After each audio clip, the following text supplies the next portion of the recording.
Isang magandang umaga po sa ating lahat mga kapatid. Sa umagang ito ay may gagawin tayong Samsung.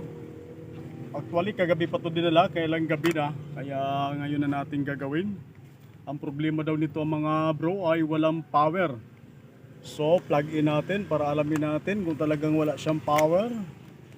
Ayusin lang natin. Yan, plug in natin.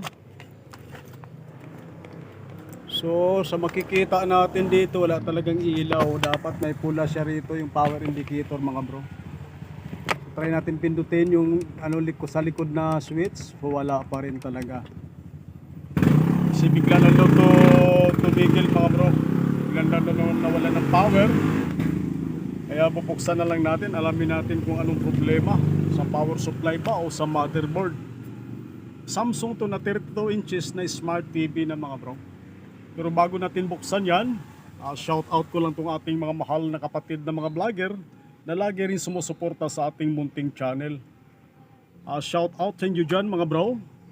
JM's TV, Reynan Fishing Adventure, Ipoy Mix TV, Buhay Baryo, Renz Kalug Official, Nubi B Vlogs, June Fishing TV, Sibadong Vlog, Tadiyo Talan, Raymond San Jose, Boy Langis, Jupre Lee, Buds TV Mix, Kuya Riti BPH, mga nabululan naman tayo dun. At saka si Farmer Boy, mga bro, pakisuportahan po natin ang kanilang mga channel. At ito, bubuksan natin itong ating gagawin na Samsung na 32 inches na Smart TV. Para malaman natin kung anong dahilan, bakit wala siyang power. So bubuksan lang natin mga bro.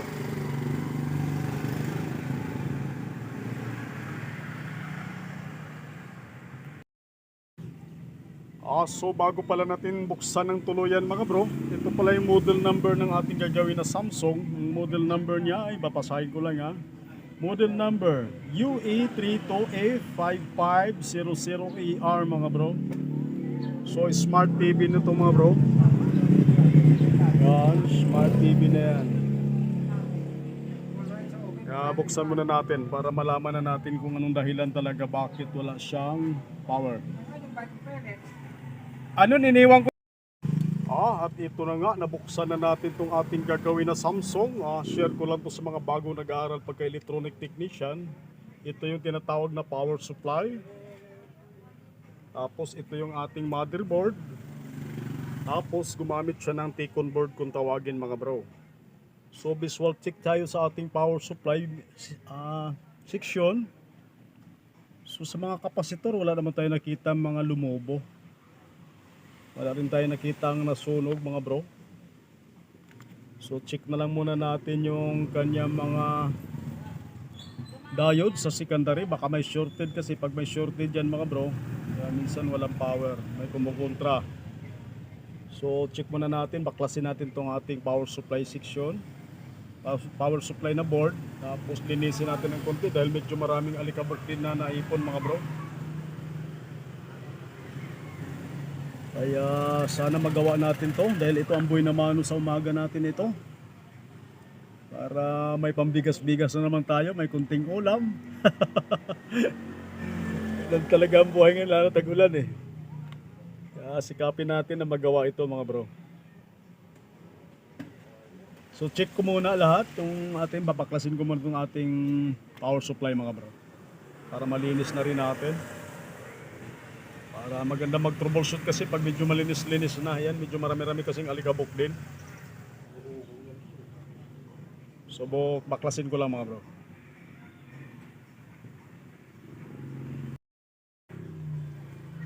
So ito, try natin pala i-plug in mga bro. Yung nalinis na natin ng konti, alamin lang natin kung may secondary volts. Kasi bakit wala siyang standby power. So yan, naka-ground na tayo, plug in natin. Ayan, naka-plug in na. Titingnan lang natin kung mayroon tayong secondary volts na masukat, 12 volts o kaya 18. So trim na natin itong mga diode mga bro. So wala tayong voltaheng masusukat. Wala. Wala tayong secondary bolts na masusukat mga bro. Kahit saang diode, mayroon dyan 0.1. So wala tayong nasusukat na mga sa secondary bolts. So check natin muna mga diode mga bro, baka may shorted. Kasi madalas nagsushort yung mga sa Samsung. May nagagawa tayong mga nakaraan. Ngayon, kung wala tayong makitang shorted dito sa secondary, dito tayo mag-focus sa ating primary section. Yun, may nakita pala kung parang sunog Yun Subunutin muna natin, baka makuryente tayo. Parang may sunog dito. Ano ba to? Jumper lang yata ito So silipin muna natin. Pero check muna natin din yung mga diode. Kung wala tayo makitang shorted dyan sa diode sa secondary, dito tayo focus. Number 1 itong parang may sunog na ito mga bro. Baka sunog sa ilalim. So baklasin na lang natin mga bro, para malaman natin kung yan ang dahilan sa kanyang pagkawala ng power. At kitang kita mga bro, focus ko lang parang nasunog yung pati PCB board nya. So baklasin lang natin. So tuloy natin itong ating ginagawa na Samsung. Isa-isahin lang natin yung mga sa secondary, yung mga diode dyan mga bro. Maghanap tayo, titingnan natin kung may makita tayong shorted. So gamitin na naman natin yung ating pangharabas na tester na si Sunway. Simulat nagkasama kami nito, medyo hindi pa tayo binigo dahil magaling ito maghanap ng sira mga bro. So isa-isahin lang natin yung diode. Na-share ko lang to sa mga bago nag-aaral pagka-electronic technician. At ito, isa-isahin lang natin para sigurado tayo. So yan, buhay naman, wala naman, di naman shorted. Yung isa pa, katabi niya, nakaparali lang to, wala din. Ito tayo. Pa. So wala man tayo nakitang shorted. Ito pa isa, wala. So buhay naman, kung kabila. So reverse natin.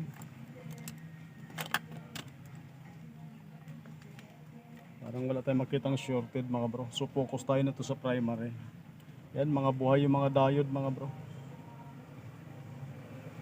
Yun. So mga buo yung diode natin sa secondary voltage natin. So focus tayo sa primary mga bro. Alamin natin bakit wala siyang power. Ayun, parang tagos nga yung sunog mga bro. I-check ko lang to, baka putol talaga tong ano na to. May nasunog na jumper. Baka ito lang dahilan siguro mga bro. Kasi dito pa lang to sa primary. Pasok sa galing sa diode papunta sa ating filter capacitor. Baka yan lang dahilan mga bro. Focus ko lang sa inyo. Yan yung nakita ko na sunog. Ayun, putol nga mga bro. Putol nga itong jumper na ito. Yun tagos. Lilinisin lang natin. Alisin natin yung parang nasunog na PCB. Sana yan lang ang dahilan para matapos na ito mga bro. So palitan lang natin yung ka-jumper na yan mga bro. Dahil naputol na pala sa nasunog siya. Tapos check rin natin yung primary natin kung mayroon bang sira. Kung mayroon bang shorted. Pero sana yan lang ang naging dahilan yan. Kaya nawala ng power. Dahil naputol yung pinaka-jumper. Dahil kinalawang siya. So palitan ko lang yung pinaka-jumper natin dyan mga bro. Update ko na lang kayo mamaya.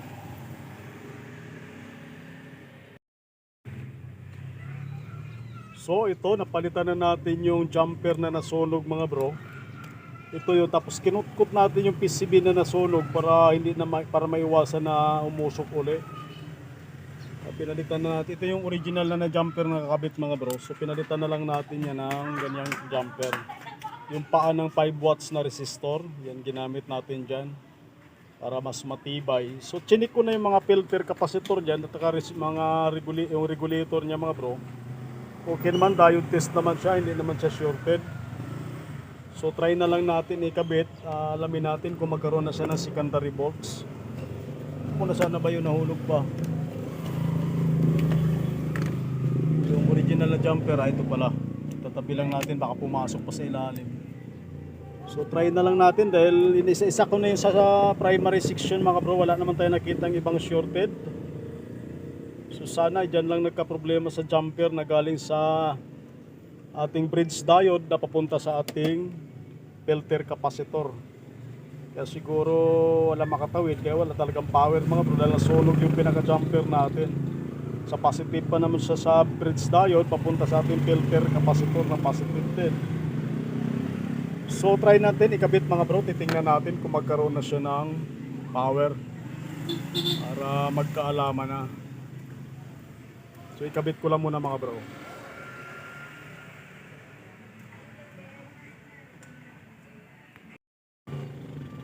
So ito, tuloy na rin natin mga bro, kinabit na natin. Alamin natin kung magkaroon na siya ng secondary volts. So plug in tayo. Yan, naka-plug in na. So naka-ground na yung tester natin na ating maliit na digital. So voltage, check natin yung diode kung mayroon ng voltahe. Kanina wala kasi ito.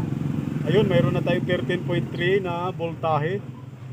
Kanina wala ito mga bro. So dito sa isa, ilang voltahe ba ito? 86. Asa ano to?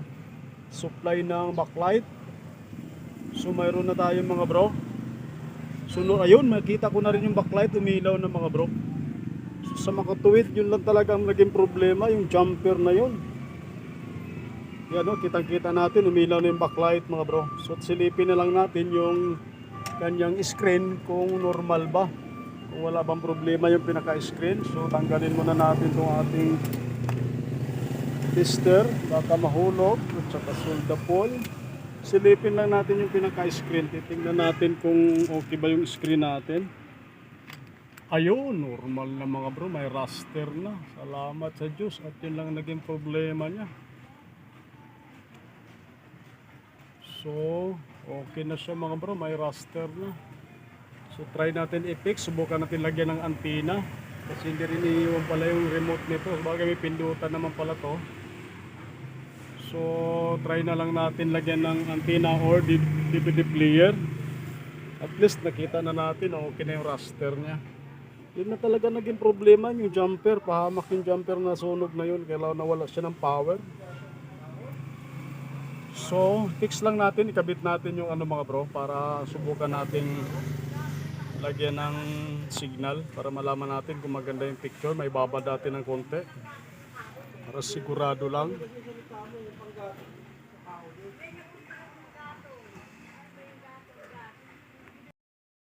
So tuloy natin mga bro, kapitan mo natin ng DVD player. Nabulol na naman tuloy ako ron. Tapos tingnan natin yung screen kung walang problema. Yan. O yan, yan ang sinasabi ko, mag-green mga bro. Yan, may problema siya ng konti dyan sa screen.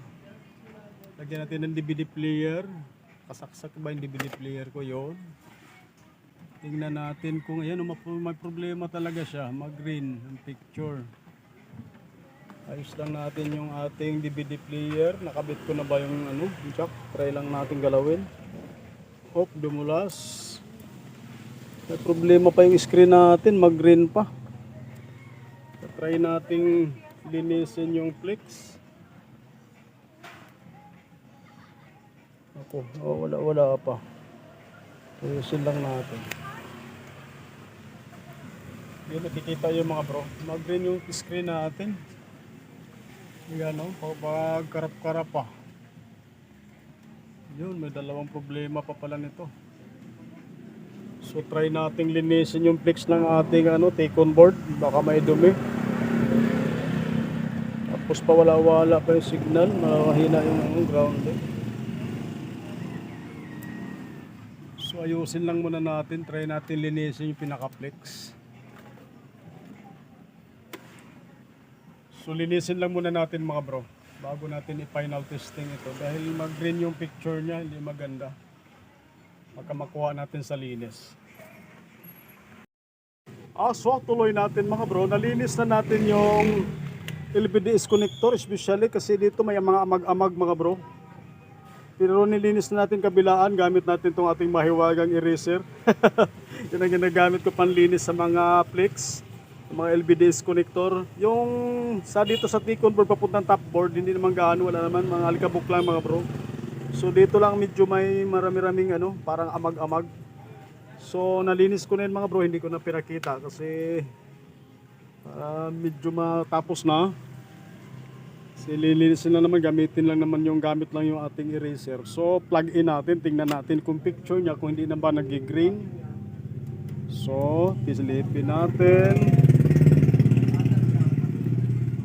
Ayan, medyo maganda na nga mga bro. Wala na yung parang greenish katulad kanina na paunang bukas natin, green na magalaw-galaw pa.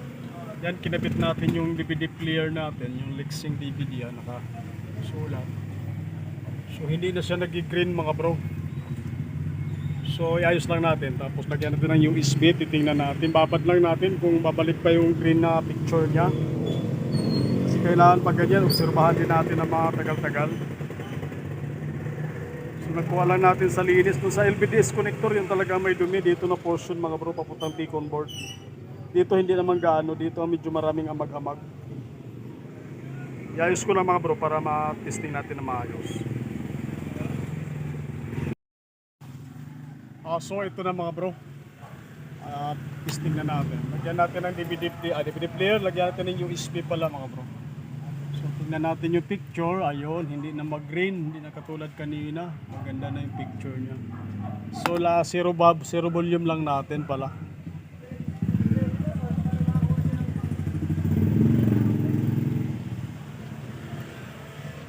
Hindi ko pa pala nakabit yung pinaka-ano niya, sensor at saka yung pinaka-pindutan. Pero nakita natin mga bro, okay na siya, hindi na siya mag-green. So ikabit ko pala yung takip mga bro, nandun pala yung pinakapindutan ng volume at saka yung pala natin kabitan ko sana ng USB, kaya lang baka nakatudo volume. So ikabit ko lang muna yung takip mga bro.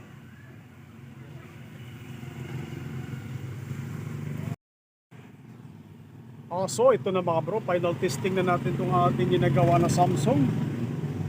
So yan, plug in tayo para matapos na mga bro at magtanghalian na. Ayan, kitang-kita natin mga bro, napakalinaw niya na talaga. So ang naging problema nito ay yung power supply at saka yung mag-green yung picture. So sa ngayon, maganda na siya talaga. Malinaw na mga bro. So nilagay natin ng DVD player yan. Inalis ko lang yung boses mga bro para hindi tayo mapasok. Babad lang natin para sigurado lang, sinugarado tuloy. Nabulo lang naman tayo ron na. Ayan, babad lang natin. Bakit kaya gumalaw-galaw na naman tong cellphone ko? Sa picture na malinaw naman. So gwapong-gwapo na talaga yung Samsung mga bro.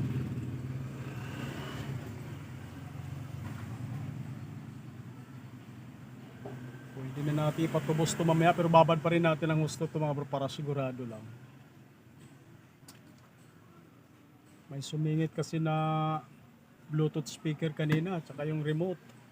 Kaya medyo naantala yung pag final testing natin ng ating Samsung na 32 inches na Smart TV. So maraming salamat mga bro sa inyong palaging panonood at magandang tanghali po sa ating lahat. Babad ko na lang ito ng gusto para sure bola. Kita naman natin, napakalinaw na siya talaga.